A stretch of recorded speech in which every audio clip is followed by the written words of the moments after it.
अस्सलामुअलैकुम। Chapter number 3 motion first year physics के पास paper के एमसीक्यू सॉल्व करने जा रहे हैं।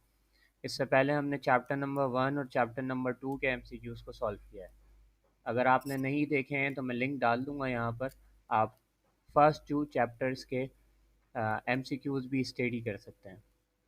सो स्टार्ट करते हैं चैप्टर नंबर 3 जो कि मोशन है। लिखा हुआ है a raindrop continue to fall with a uniform velocity when. हमने देखें पढ़ा है कि जब भी कोई चीज़ ऊपर से नीचे की डायरेक्शन में आती है, जब फ्री फॉल मोशन होता है, सो उसकी वेलोसिटी कंटिन्यूसली बढ़ती है। लेकिन यहाँ पर अगर हम बात करें तो रेन ड्रॉप की, इसकी वेलोसिटी बढ़ती नहीं है। अगर ये बढ़ने लग जाए तो हमारे लिए बहुत ज़्यादा हार्मफुल होगी, हमें बहुत ज़्यादा इससे नुकसानात हासिल होंगे। तो इसीलिए यहाँ पर होता क्या है कि इसका जो वेट है वो बैलेंस हो रहा होता है, यानी कि ये यूनिफॉर्म वेलोसिटी से आती है, ना कि इस वेरिएबल स्पीड से आती है।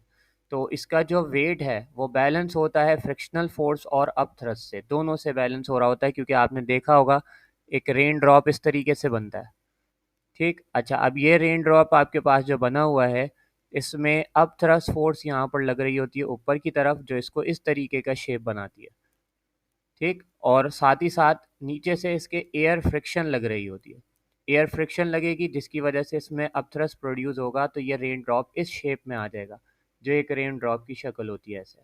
सो याद रखिएगा कि इसका जो वेट है वो बैलेंस हो रहा होता है एयर फ्रिक्शन से और साथ ही साथ अपथ्रस्ट से।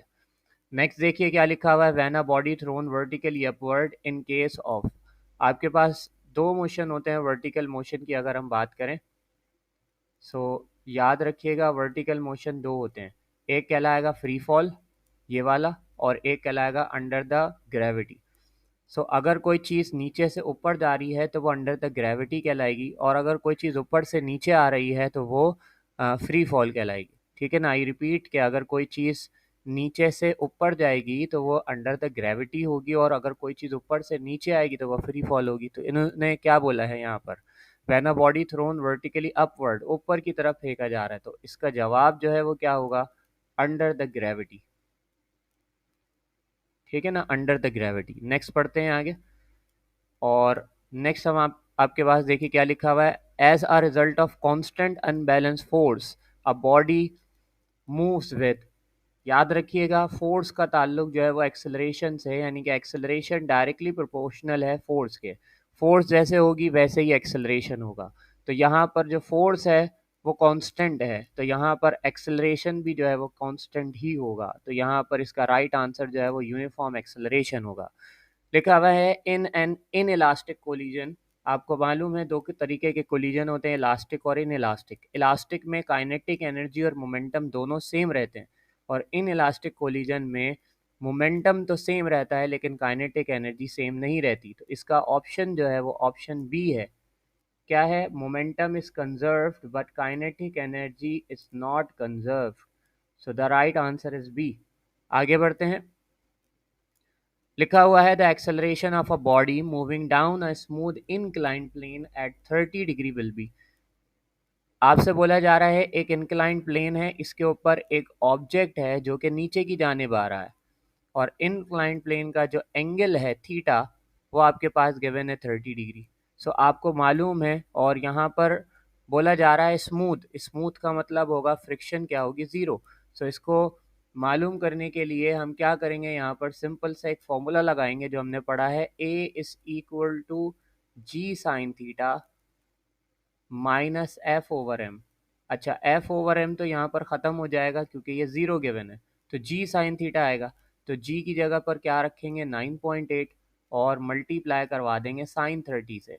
अगर साइन 30 देखें तो साइन 30 0.5 होता है, और 0.5 को जब मैं मल्टीप्लाई कराऊंगा 9.8 से तो मेरे पास 4.9 आंसर आ जाएगा। ठीक है, आप कैलकुलेटर में करके देख सकते हैं 4.9, तो 4.9 इज़ द राइट आंसर। अभी आप देखेंगे इस तरीके के क्वेश्चन बहुत ज़्यादा फ्रीक्वेंट आ रहे होंगे। आगे बढ़ते हैं और देखिए लिखा हुआ है under the influence of constant unbalance force a body moves with. वही आपके पास आ गया अभी जो हमने ऊपर सॉल्व किया, दैट इज़ यूनिफॉर्म एक्सेलरेशन। उसके बाद लिखा हुआ है according to Stokes law the force exert on a sphere of radius r moving vertically down with constant velocity v in a liquid of viscosity n is given by। तो इसका जो formula होता है स्टोक्स लॉ का वो आपने याद करना होगा। तो स्टोक्स लॉ के मुताबिक फोर्स का फॉर्मूला होता है 6 पाई VNR। ठीक, तो this is the right answer. तो ये फॉर्मूला आपको याद करना पड़ेगा। आगे देखिए लिखा हुआ है if the velocity time graph of a body straight line parallel to time axis its acceleration will be. देखिए आपसे क्या बोला जा रहा है, एक वेलोसिटी टाइम ग्राफ है, तो टाइम यहाँ पर गिवन है और वेलोसिटी यहाँ पर गिवन है। बोला जा रहा है velocity time graph is a straight line parallel to time axis. इस तरीके का स्ट्रेट लाइन है पैरेलल टू टाइम एक्सिस। तो देखिए इसमें टाइम तो बढ़ रहा है लेकिन वेलोसिटी नहीं बढ़ रही। तो इसका एक्सेलरेशन क्या हो जाएगा, एक्सेलरेशन ज़ीरो हो जाएगा क्योंकि वेलोसिटी यूनिफॉर्म है। और जब वेलोसिटी यूनिफॉर्म होती है तो आपके पास एक्सेलरेशन ज़ीरो होता है। ठीक है ना। देखिए इसमें सिर्फ टाइम बढ़ रहा है, टाइम यानी कि ये ग्राफ आगे की तरफ जा रहा है। ये ग्राफ ना ऊपर की तरफ जा रहा है ना नीचे की तरफ जा रहा है। अगर ऊपर की तरफ जा रहा होता तो वेलोसिटी बढ़ रही होती, नीचे की तरफ आ रहा होता तो वेलोसिटी कम हो रही होती, लेकिन यहाँ पर पैरेलल टू टाइम एक्सिस है। नेक्स्ट देखिए लिखा हुआ है Stokes law hold good for body of all shape, motion through viscous medium, motion through a vacuum या motion through non viscous medium. तो याद रखिएगा स्टोक्स लॉ हमारे पास विस्कोसिटी का लॉ है। तो वो कहलाता है कि कोई भी चीज़ जो कि फ्लूइड के अंदर मौजूद हो उसके पास एक फोर्स लग रही होती है, फ्लूइड फ्रिक्शन जैसे कहते हैं, तो वो कहलाएगा मोशन थ्रू विस्कस मीडियम। तो स्टोक्स लॉ आपके पास मोशन थ्रू विस्कस मीडियम को डिस्कस करता है। उसके बाद देखिए लिखा हुआ है 1 kilogram stone when falling a height of 10 metre strike a ground.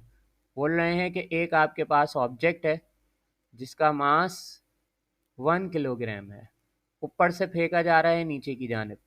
अच्छा, जब ऊपर से नीचे की तरफ आएगा तो इसकी इनिशियल वेलोसिटी ज़ीरो होगी, एक्सेलरेशन पॉजिटिव का 9.8 होगा और मालूम आपने क्या करनी है फाइनल वेलोसिटी, और साथ ही साथ इसकी जो डिस्टेंस यानी हाइट है वो कितनी गिवन है 10। सो सिंपल आप इसके अंदर 2as वाला फॉर्मूला लगा सकते हैं। So 2as is equal to vf square minus vi square. So 2a की जगह पर क्या रखेंगे 9.8 और s की जगह पर क्या रखेंगे 10 और यहाँ पर क्या आ जाएगा vf स्क्वायर क्योंकि फाइनल वेलोसिटी मालूम करनी है।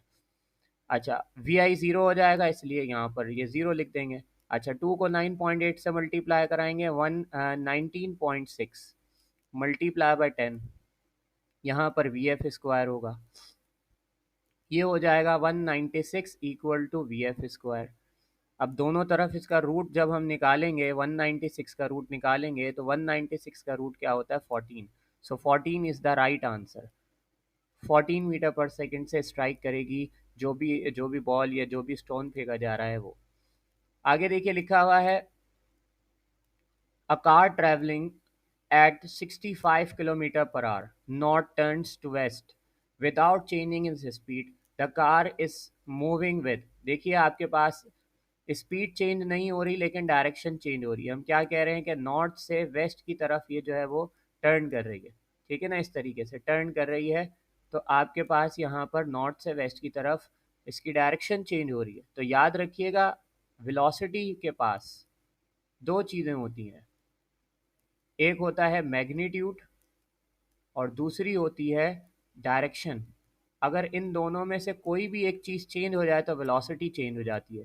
तो जब वेलोसिटी चेंज हो जाएगी तो उसके अंदर क्या चीज़ प्रोड्यूस होगी, तो वेलोसिटी चेंज होने से उसके अंदर प्रोड्यूस होता है एक्सेलरेशन। तो याद रखिएगा इसमें यूनिफॉर्म वेलोसिटी तो नहीं हो सकता क्योंकि स्पीड तो सेम है, विदाउट चेंजिंग स्पीड स्पीड तो सेम है, लेकिन डायरेक्शन देखिए यहाँ पर क्या हो रही है चेंज। डायरेक्शन चेंज होने से वेलोसिटी क्या हो जाएगी, वो चेंज हो जाएगी। और यहाँ पर इसका जवाब एवरेज वेलोसिटी भी नहीं हो सकता, और चेंज होने से वेलोसिटी के चेंज होने से क्या चीज़ प्रोड्यूस होती है acceleration. So acceleration is the right answer. ठीक, नेक्स्ट देखिए लिखा हुआ है a body goes from 2 metre of 8 metre mark and back to 2 metre in 3 seconds. ठीक, तो आपने क्या करना है, इट्स एवरेज स्पीड इज, इसकी एवरेज स्पीड क्या होगी वो बताना है। आपने क्या करना है, इसको हम वैसे तो ऐसे बताते हैं कि 8 मार्क में से 2 मार्क जो है वो माइनस कर देंगे, 6 आ जाएगा, और इस तरीके से आपको आसान तरीका इसमें ये बताते हैं कि 2+8 करवाएंगे और प्लस करवा देंगे 2। ठीक है, ये 2+8+2, और जो भी जवाब आएगा उसको क्या करेंगे, 3 से डिवाइड करा देंगे, यानी 3 वेलोसिटीज आपके पास, 3 डिस्टेंस आ गए और 3 टाइम आ गया। तो यहाँ से आपके पास एवरेज स्पीड पता चल जाएगी, ऊपर आएगा 12, नीचे आएगा 3, कैंसिल आउट करेंगे तो आपके पास क्या आ जाएगा, 4। सो 4 इज द राइट आंसर। आगे बढ़ते हैं और देखते हैं आगे कौन सा एमसीक्यूज है हमारे पास। लिखा हुआ है the unit of linear momentum is, तो लीनियर मोमेंटम का जो फॉर्मूला होता है वो इस तरीके से होता है, एम वी, एम का क्या होता है किलोग्राम, और इसका क्या होगा मीटर पर सेकंड। अच्छा, अगर आप इसको और दूसरे तरीके से सॉल्व करना चाहें तो पी का फॉर्मूला होता है F S, F into T sorry, force into time, तो फोर्स का क्या हो जाएगा न्यूटन और टाइम का क्या हो जाएगा सेकंड। तो इसका जो राइट आंसर है वो क्या है, न्यूटन सेकंड, और ये फॉर्मूला इम्पल्स कहलाता है। अच्छा, उसके बाद देखिए लिखा हुआ in case of in elastic collision, अभी हमने पढ़ा कि मोमेंटम तो सेम रहता है लेकिन काइनेटिक एनर्जी डिफरेंट हो जाती है, चेंज हो जाती है। Both momentum and kinetic energy are conserve, ये ऑप्शन गलत है। नाइदर मोमेंटम और nor kinetic energy are conserve, ये भी गलत है। ओनली मोमेंटम इज कंजर्व या only kinetic energy is conserve, तो right answer is only momentum is conserve. देखिए कितने आसान एमसीक्यूज आ रहे हैं और रिपीट होते हुए आ रहे हैं। अच्छा, उसके बाद लिखा हुआ है when a body slides over a surface the kinetic energy, या sorry kinetic friction and static friction are related as. देखिए हम ये कहते हैं कि कोई भी चीज़ अगर रखी हुई है तो इसके पास जो फ्रिक्शन होगी वो स्टैटिक कहलाएगी, और कोई भी चीज़ अगर आपके पास मूव कर रही है तो उसके पास kinetic energy sorry kinetic friction कहलाएगी। तो स्टैटिक फ्रिक्शन और काइनेटिक फ्रिक्शन, इन दोनों में से कौन सी फ्रिक्शन ज़्यादा होगी। फ्रिक्शन जब ज़्यादा होती है तो ऑब्जेक्ट एक दूसरे को होल्ड करके रखते हैं, तो यहाँ पर होल्डिंग पावर किसकी ज़्यादा है, स्टैटिक की ज़्यादा है। तो याद रखिएगा यहाँ पर स्टैटिक फ्रिक्शन ज़्यादा होगी किससे, काइनेटिक फ्रिक्शन से।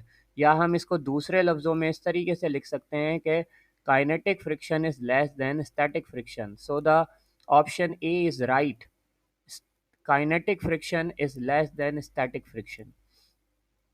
उसके बाद लिखा हुआ है the rate of change of linear momentum, rate of change of linear momentum is known as force.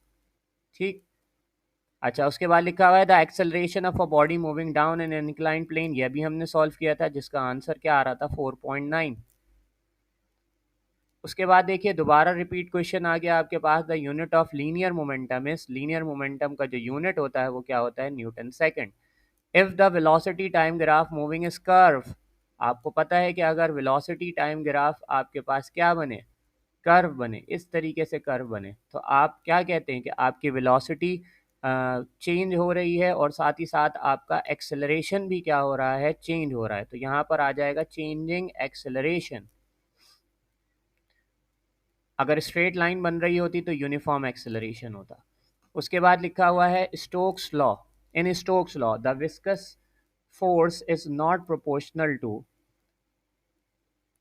coefficient of viscosity, radius of the sphere, terminal velocity या mass। सो अभी हमने इसका फॉर्मूला देखा था, F बराबर होता है, बल्कि नीचे एमसीक्यूज में भी देखिए लिखा हुआ है ये किसके बराबर होता है, 6π/NRV। तो इसके अंदर विस्कोसिटी है, रेडियस है, वेलोसिटी है, क्या चीज़ नहीं है, मास नहीं है। तो प्रोपोर्शनल नहीं होता किसके ऊपर, मास के ऊपर। नेक्स्ट देखिए क्या लिखा हुआ है, F is equal to 6π/NRV, ये किसको रिप्रेजेंट करता है, रिप्रेजेंट करता है स्टोक्स लॉ को।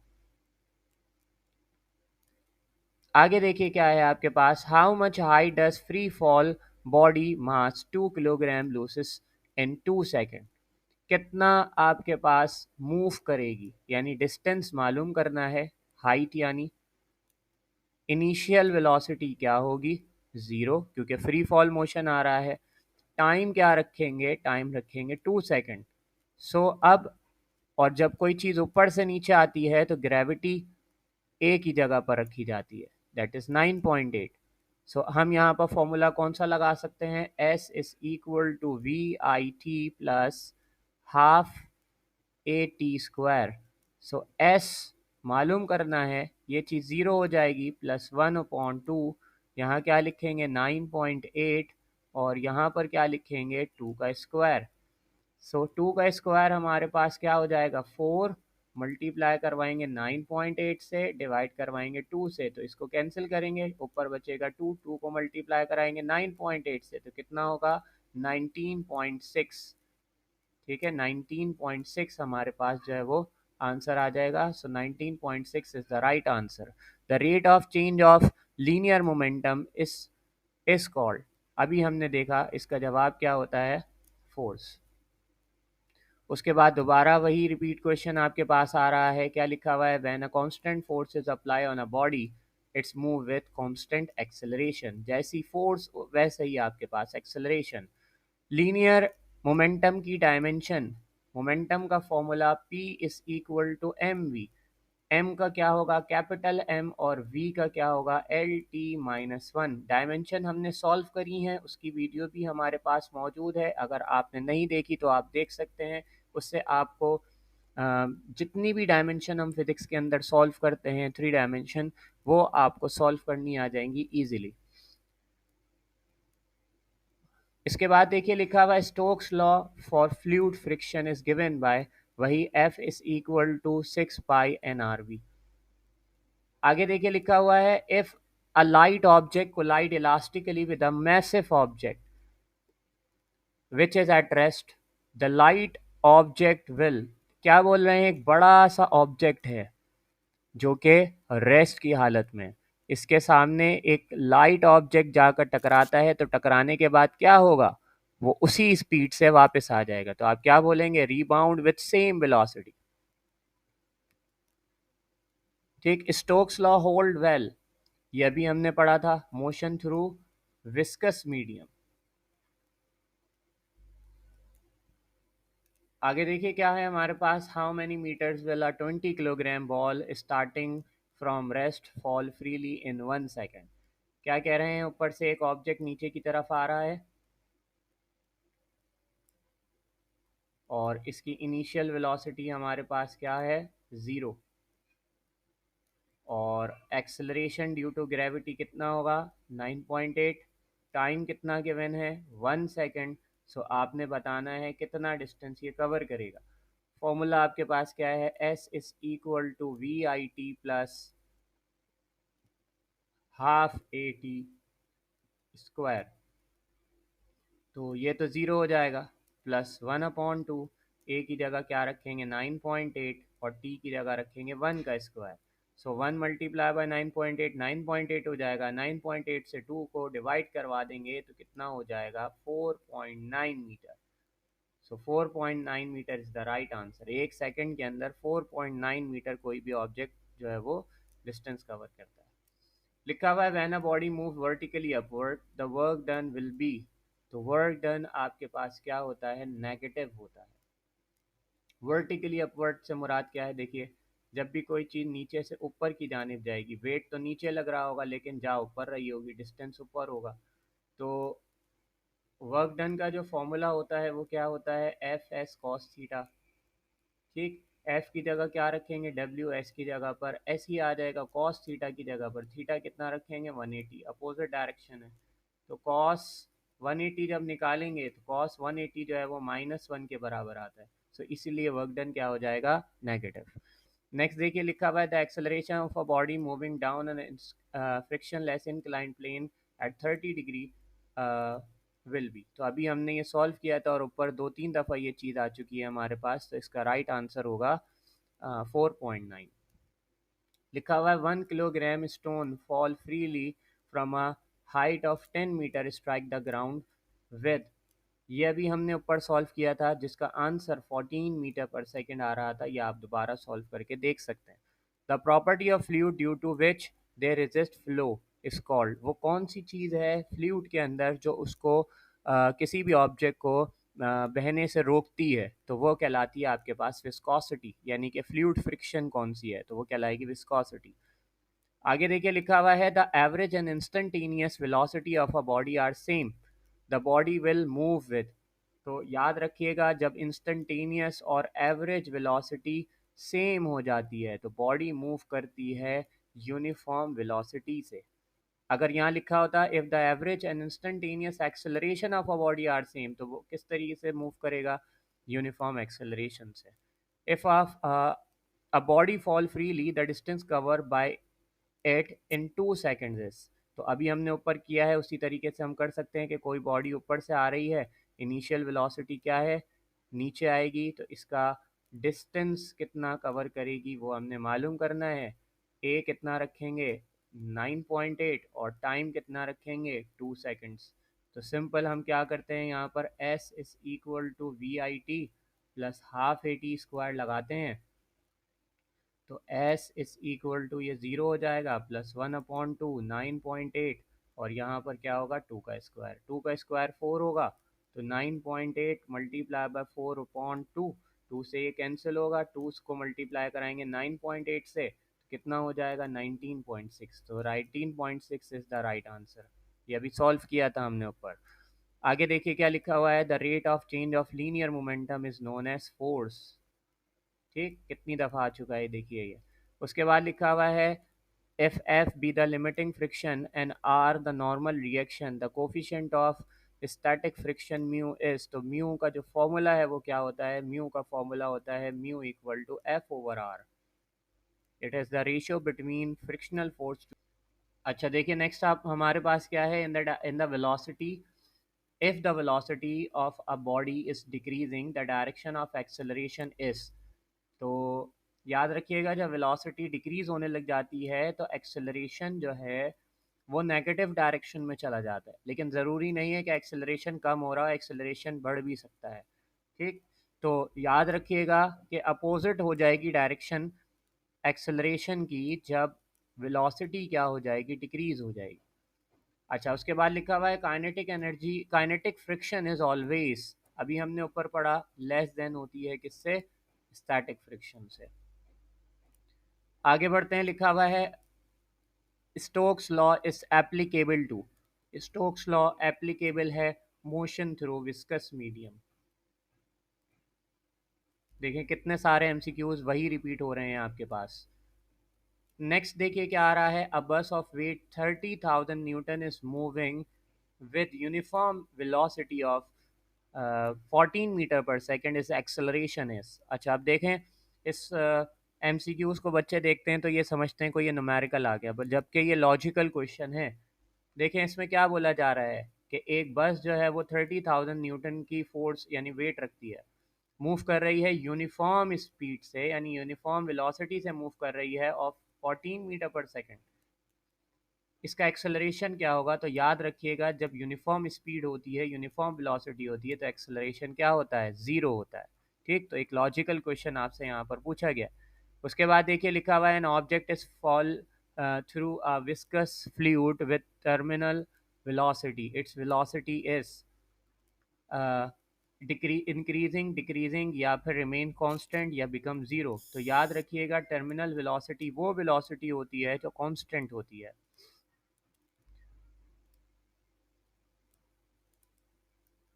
उसके बाद 2019 हमारे पास मौजूद है, लिखा हुआ है the time interval is very small, time tends to zero, the rate of change of velocity of a body is called, that is called instantaneous. हमने ये चीज़ स्टडी करी है कि इंस्टेंटेनियस वेलोसिटी या वो एक्सेलरेशन होता है जो कि very short interval of time में हमारे पास हासिल हो।